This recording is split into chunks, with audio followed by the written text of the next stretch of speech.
오늘 함께 좀 말씀을 듣고 하면서 좀 제 옛날 생각이 좀 났습니다.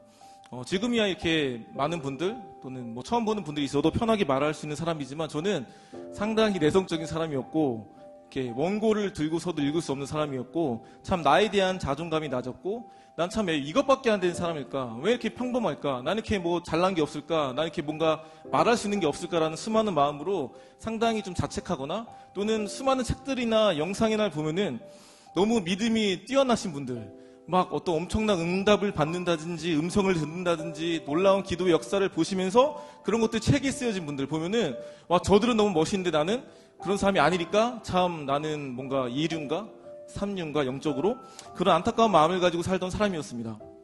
그게 상당히 오랫동안 지속됐고 뭐 중간중간 어떤 하나님께서 은혜 주신 수많은 캠프들에 참여했던 적도 많지만 그분이 나의 삶 가운데 직접적인 역사를 하신다는 것은 좀 나와는 무관한 삶인 것 같았습니다.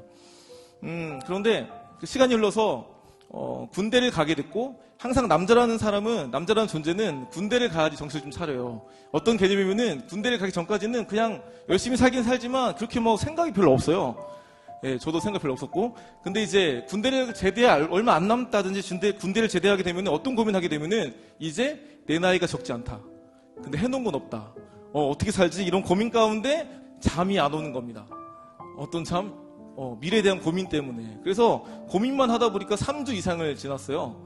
3주 이상을 잠 못 이루는 밤을 보내는 시점을 보내는 그쯤에 하나님께 저한테 이런 질문을 던지시더라고요. 도움아, 네가 네 인생의 주인이야? 좀 충격적이긴 했지만 그 질문에 답은 해야 되니까 답은 다 아시잖아요. 누가 네 인생의 주인이라는 질문 가운데 하나님이십니다라는 마음을 들었는데 또 이런 마음을 주시는 거죠. 근데 왜 도움아, 너는 왜 네가 네 인생의 주인인 것처럼 아둥바둥 발버둥 치면서 어쩔 줄 몰라 하냐고. 상당히 충격적이었습니다. 왜냐하면은 그런 생각 해본 적이 없었기 때문에. 아 맞다. 내가 내 인생의 주인이 아니라 정말 그분이 내 인생의 주인이시라면은 내가 왜 내 인생의 주인처럼 뭐 아둥바둥 발버둥 치면서 어쩔 줄 몰라 하는 고민을 하는 거지? 온전히 맡기라고 해서 그 말이 상당히 충격적이었고 그렇기 때문에 맞다. 온전히 그분이 내 인생의 주인이시기 때문에 믿고 살아야지 해서 한 달 동안 괜찮았어요. 한 달 동안만. 그 이후에는 또 의심이 드는 거죠. 왜냐하면 우리가 아무리 기도 응답을 받아내고 한다 할지라도 눈에 보이는 결과와 열매와 기도 응답에 대한 어떤 결과들에 대한 확실한 그 무언가는 바로 눈에 보이지 않아요. 상당히 오래 흐르고 저도 마찬가지로 기도 응답을 받았다고 생각했지만 한 달이 지나도록 응답에 대한 눈에 보이는 게 없다 보니까 의심이 드는 거예요. 어떤 식으로? 내가 그냥 마음이 힘들고 어렵다 보니까 혼자 자기 위안? 그냥 자기 합리화 같은 식으로 내가 응답을 그냥 내 스스로가 만들어낸 거 아니야?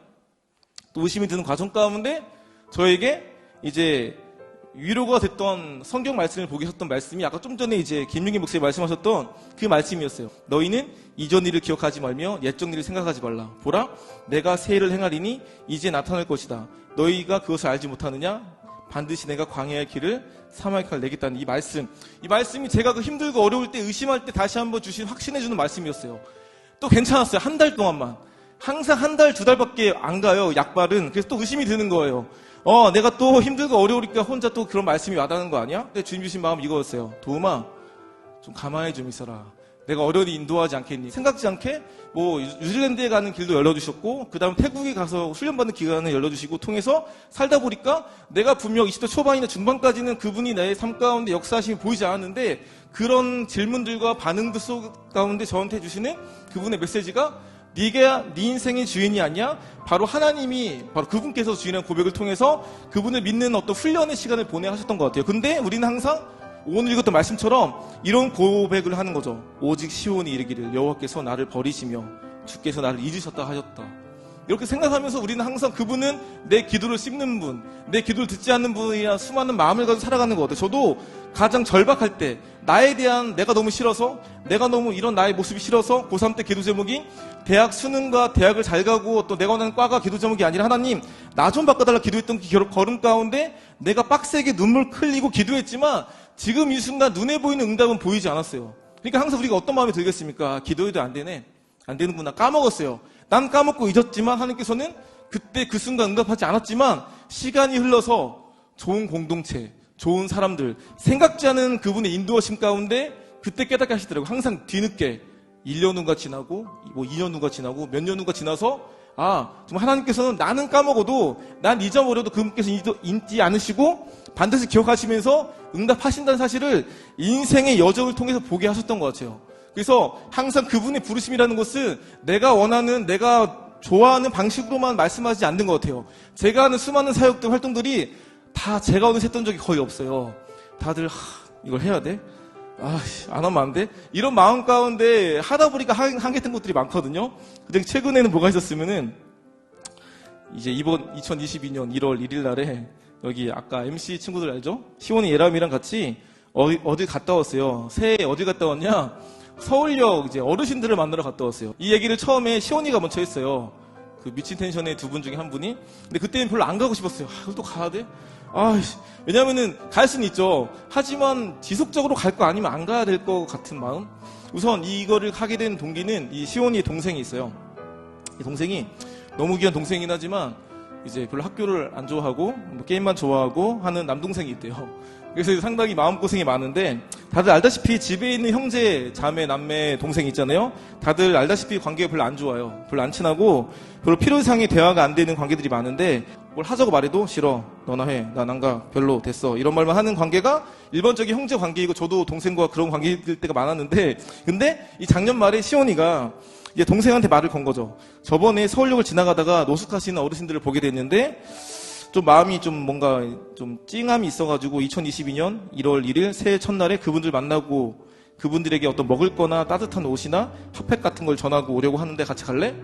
그 말을 전하고 사실 동생이 너나 가, 또는 싫어, 됐어, 장난하냐? 뭐 이렇게 할 줄 알았는데 생각보다 신기하게 동생이 고민을 좀 하더니 좋아, 가자 해가지고 가게 되면서 그 동생과 또 동생의 절친이 또 남자 그 동생 친구랑 함께 같이 이제 올라오게 된 거예요. 서울까지, 지방에서.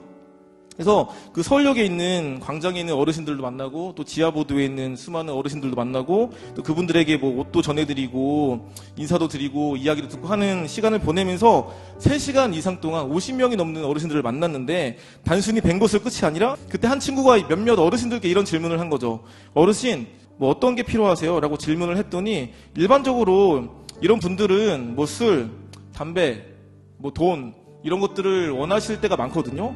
근데 정말 의외로 또 생각지 않는 그런 말들을 하시는 거예요. 뭐가 필요하세요? 물어봤더니 나? 성경책을 구할 수 있나?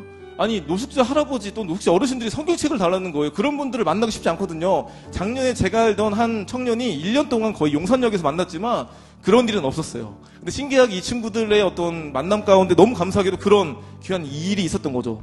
성경책을 달라고. 그래서 정말 그분께 드렸고, 원래 성경책 있었지만 잊어버렸다, 갖고 싶었는데 누구한테 달라고 할 수 없었는데 너무 감사하다 말씀하시면서 성경책을 받아가시고 너무 좋아하셨는데, 추가적으로 그때 그 시온이의 동생인 남동생의 또 친구가 같이 왔는데, 그 친구가 알고 봤더니 고등학생인데 무교였어요. 예수 믿지 않는 친구가 같이 왔어요. 아직 하나님 알지 못하는 친구. 근데 서울역 봉사라고 뭔가 좋은 일을 한다고 생각해서 왔었는데, 그 친구도 3시간을 함께 시간을 보내면서 충분히 짜증날 수 있고, 뭐야 이게, 다시 안 올 거야 할 수도 있는데, 오히려 다음에도 또 갈 거다, 2월 달에도 갈 예정이라 말을 했더니 좋아, 자기도 가겠다고 막 가자 하면서 말을 하더라고요. 근데 중간에 이 성경책이 필요하다고 말했던 그 한 할아버지를 만났을 때, 그 무교인 그 고등학생 친구한테, 저분한테 이 성경책을 가지고 전해줄래? 대신? 했을 때 충분히 싫어요, 나는 무교회 할 수 있지만, 이 아이가 오히려 잘 받아들이고 이거를 들고 그 할아버지께 성경을 전해주는 모습을 볼 때, 그게 참 저한테 좀 잊지 못할 장면이었어요. 왜냐하면 하나님은 항상 그런 식으로 우리 삶 가운데 역사하시는 것 같아요. 우리가 뭔가 준비돼서 그럴 만한 존재, 하나님을 잘 알고 믿음이 좋아서가 아니라, 그게 아님에도 불구하고 부르셔서 놀라운 하나님의 역사에 동참하게 하시는 것 같습니다. 저는 전국을 누비면서 참 많은 아이들 만나고 많은 사람들 만나는데, 그 아이들이 원래 믿음이 좋고 원래 그럴 만한 가정 환경, 원래 모태신앙, 원래 누가 볼 때 뜨거운 애들만 그런 어떤 믿음의 도전과 어떤 믿음의 액션을 취하는 것이 아니라, 누가 볼 때 그런 사람이 아닌데 다들 얘가 되겠어? 얘는 불가능해. 얘가 이렇게 뭐 교회를 떠나고 교회를 안 나가고, 어떤 친구는 저 고3 때 수능 끝나면은 교회 떠나려고 그랬어요. 했던 한 아이가 있었단 말이에요. 걔는 저기 땅끝 해남에 사는 친구였어요. 있는 집안이지만 자기는 믿음이 없어서 맨날 술, 담배 기본이었고, 그 아이가 생각지 않게 필리핀 단기 선교를 따라갔다 온 거예요. 고등학교 2학년 때. 왜 따라갔다 왔겠습니까? 어떤 선교가 목적이겠습니까? 봉사가 목적이겠습니까? 아니죠. 그냥 외국 가서 여행하고 있다 마음을 갈다가 변화돼가지고 학교에 들어가서 성경책을 읽는 거예요. 다 놀래는 거죠. 너 미쳤냐? 정신 나간 거 아니야? 너 무슨 사입에 빠졌어? 달라지고 나서 학교에 스쿨처치 세우게 되고 결국 그 아이를 통해서 그 지역 가운데 놀라운 부흥의 역사가, 부흥의 불씨가 시작됐는데 하나님의 역사는 항상 어떤 방식으로 어떻게 일어날지 모르는 것 같습니다. 내가 볼 때 저 친구가, 저 사람이 변화될 수 있을까? 우리는 포기해도 하나님은 포기하지 않으십니다. 내가 날 포기해도 하나님은 포기하지 않으신다는 거예요. 지금 내가 느낄 때 하나님이 함께하지 않는 것 같고 내가 인생 가운데 하나님께서 역사하지 않는 것 같고 보이지 않아도 느껴지지 않아도 이미 하나님은 곁에 계시고 옆에 계시고 이미 보이지 않는 손길 가운데 내가 너와 함께하고 있다. 내가 너를 잊지 않고 있다 하십니다.